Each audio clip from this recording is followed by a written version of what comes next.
An international lifestyle, adventure, and low taxes made Hong Kong a very desirable location for expatriate employees, which successfully attracted talent from around the world with ease. Even Hong Kong's notoriously small apartments and expensive real estate were not enough to dampen the allure of Hong Kong to the international business community. However, recently many business sectors in Hong Kong, especially financial services, have expressed difficulty in hiring top talent for posts, or persuading global staff to take up secondments to Hong Kong. We're seeing potential expat employees are using their increased bargaining position to negotiate very favourable packages as a condition for them to relocate themselves and their families to Hong Kong.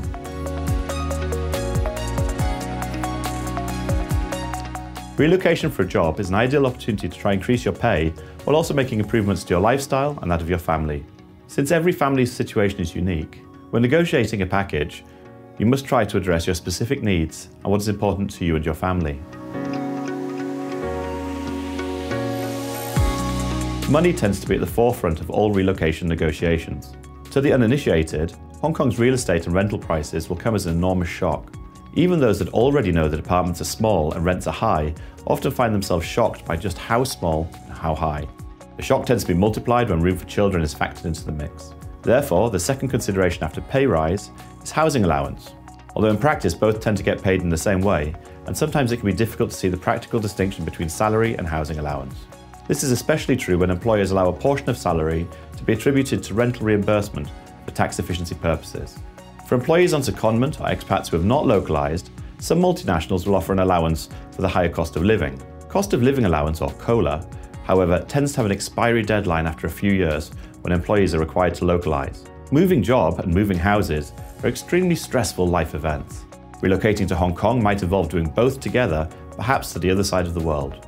Employees will therefore often look for increased financial certainty, perhaps in the form of a sign-on bonus, or a guaranteed first or perhaps even second-year minimum bonus. There are numerous additional benefits that expats may wish to secure before relocating to Hong Kong. Health insurance tends to be at the top of the list of essential benefits.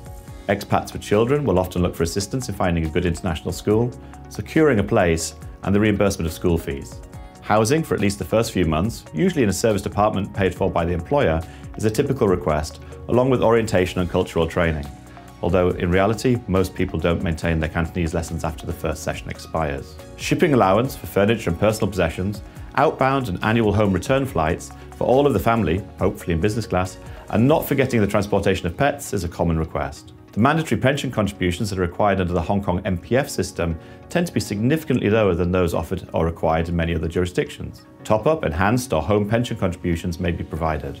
More bespoke terms offered to senior executives might include a car with the essential parking space or perhaps even also a driver.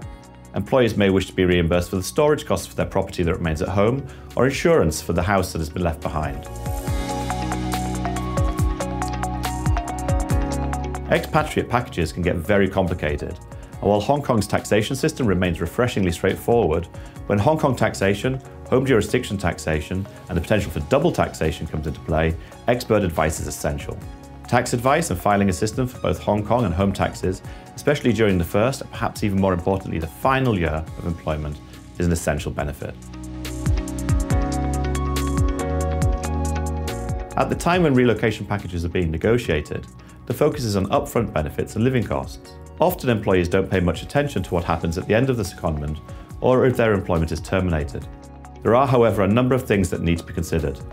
The most obvious standard benefit is home return flights and repatriation allowance for furniture and possessions.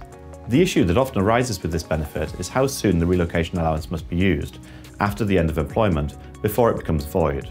Employees who are aware of the minimal employment protections in Hong Kong and the derisory payments that are paid in the event of termination would be well advised to try and secure a guaranteed enhanced severance payment if they find themselves being terminated through no choice of their own. Some consideration will also need to be paid to any clawbacks that an employer seeks to impose. Generally, clawbacks will apply to sign-on bonuses and relocation expenses. And while it's not unreasonable for an employer to require a certain minimum period of service from a relocated employee, sometimes clawbacks will kick in even if the employer decides to terminate the contract through no fault of the employees.